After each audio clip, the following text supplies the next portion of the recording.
বলতেছিলাম যে কাপড়ের টানে হুজুর কাপড় নাই, কাপড় নষ্ট, কাপড় খারাপ হয়ে গেছে, সেই অজুহাতে আমরা মুসলমান এখন নামাজ পড়ি না। ইয়া রাসূলুল্লাহ, আপনার এক সাহাবী সে তো মুনাফিক হয়ে গেছে, সে মুনাফিক হয়ে গেছে। মুনাফিকের আলামত হলো সে মসজিদে সবার পরে আসে, আবার সবার আগে সে চলে যায়। আমরা সালাম ফিরাইতে দেখি সে নাই, সে দৌড়ে চলে যাচ্ছে। আবার সে যখন মসজিদে ঢুকে তখন সবে মাত্র আমাদের একামত শেষ হয়ে যায়, এরকম সময় আসে সে নামাজ পড়ে। নবীজি বলে, তোমরা অনর্থক যাচাই বাছাই না করে কাউকে তোমরা মুনাফিক বলো না, আমি দেখি বিষয়টা, তারপরে তোমরা কথা বলো, এর বিষয়ে কোনো কথা বলো না।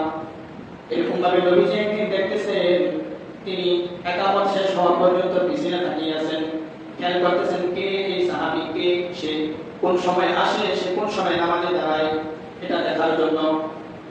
তখন নবীজি খেয়াল করতেছেন, যখন কামাতিস সালাত চলে আসলো, শেষ পর্যায়ে চলে আসলো, তখন নবীজি দেখেন একজন সাহাবী সে দৌড়িয়ে মসজিদের দিকে আসতেছে। আব্দুল্লাহ আনসারী রাদিয়াল্লাহু তাআলা আনহু সে মসজিদের দিকে দৌড়িয়ে আসতেছে। একামত শেষ হয়ে গেল, নবীজি আবার নামাজে দাঁড়িয়ে গেলেন। নামাজ শেষ হওয়ার পর নবীজি সালাম ফেরানোর পর পিছনে দেখেন আব্দুল্লাহ আনসারী আর নাই। নবীজি নামাজের পর সাহাবীদেরকে বললেন, তোমাদের কথা অনুযায়ী আমি ঠিক সঠিক পাইছি, কিন্তু কি কারণ, সেই কারণ জানার আগ পর্যন্ত তাকে মুনাফিক বলবে না, তার বিষয়ে কোনো কথা বলবে না।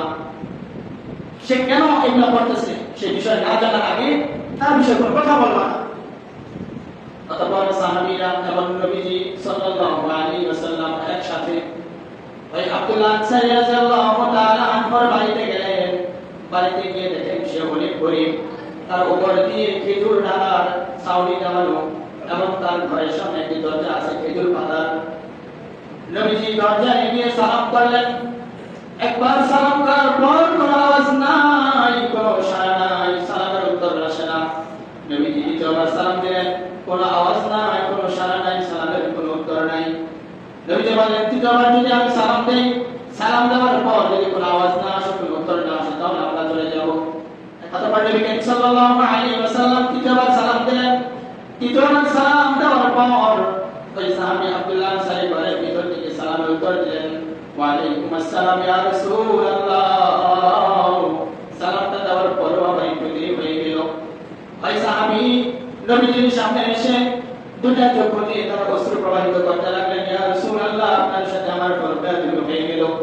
আপনি তিনটা সালাম করলেন, আমি তিনটা সালামই শুনেছিলাম, কিন্তু দুইটা সালামের উত্তর আমি হতবাক দিতে পারি নাই।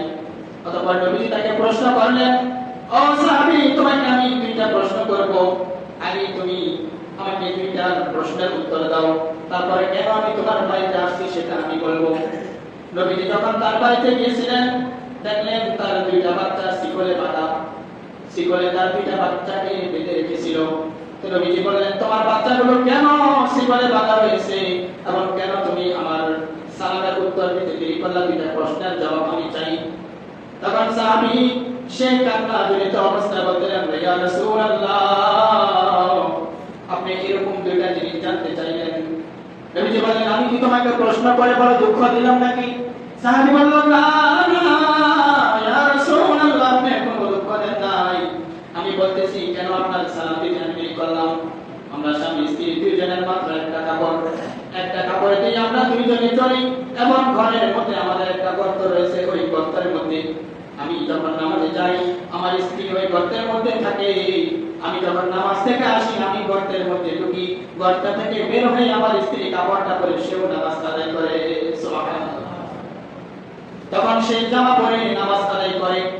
সুতরাং আমি যখন মসজিদে আসার পর, মসজিদ থেকে আসার পর আমার স্ত্রী জামাটা পরে নামাজ আদায় করছিল, সে নামাজ শেষ হওয়া পর্যন্ত আমি উলঙ্গ ছিলাম, সেজন্য আপনার সালামের জবাব আমি দিতে পারি না। সুবহানাল্লাহ। আর বাচ্চাটার অবস্থা কি? তখন এই সাহাবী বলল, ইয়া রাসূলুল্লাহ, আমার বাচ্চাটা নাবালক, সে শিশু, আমরা গরীব, অনেক সময় আমি খানা পিনার ব্যবস্থা করতে পারি না, তার ক্ষুধা লাগে।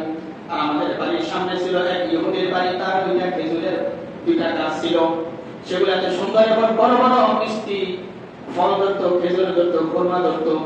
আর আমার সন্তান যখন তাদের গাছের তলায় গিয়ে একটি খেজুর টুকিয়ে যখন খাইতো, ওই ইহুদি আমার সন্তানকে ধরে তার গলার মধ্যে আঙ্গুল দিয়ে তারপর ওই খুরমাটাকে করে দিয়ে দিত। সাল্লাল্লাহু আলাইহি ওয়াসাল্লাম বললেন, ও সাহাবী, আমি চাই ওই দুটা খেজুর আমার এই সাহাবীর জন্য পারছো? হযরত ওসমান রাদিয়াল্লাহু তাআলা আনহু সাথে সাথে দাঁড়িয়ে গেলেন, ইয়া রাসূলুল্লাহ, আপনার সন্তুষ্টির জন্য, আল্লাহ তাআলা সন্তুষ্টির জন্য, আপনার সাহাবীর সন্তুষ্টির জন্য ওই দুইটা ইহুদির কাছ থেকে আমার যত টাকা বের হোক, আমার যত কিছু বের হোক না কেন, দুইটা কাজ তাকে ক্রয় করে দেব। সুবহানাল্লাহ। তখন হযরত ওসমান রাদিয়াল্লাহু তাআলা ওই ইহুদির নিকটে গিয়ে বললেন, তোমার দুইটা কাজ কয়? হ্যাঁ। সে বলল, হ্যাঁ, দুইটা কাজ আমার বিক্রি করবা। বলে, হ্যাঁ, বিক্রি করবো, তবে অনেক মূল্য দিতে হবে, চড়া মূল্য দিতে হবে। বলে, তুমি কত চাও? বলে, দুইটা গাছের বিনিময়ে আমি 100 গাছ চাই, 100 আমি খেজুরের গাছ চাই। তখন হযরত ওসমান রাদিয়াল্লাহু তাআলা আনহুর একটা বাগান ছিল, তার সেই বাগানের মধ্যে 1000 খেজুর গাছ ছিল। ওই ইহুদিকে বলল, তুমি এই বাগানে ঢুকো, বাগানে যাওয়ার পর তোমার 100 গাছ তুমি তোমার নিজের পছন্দ অনুযায়ী তুমি নিয়ে নাও।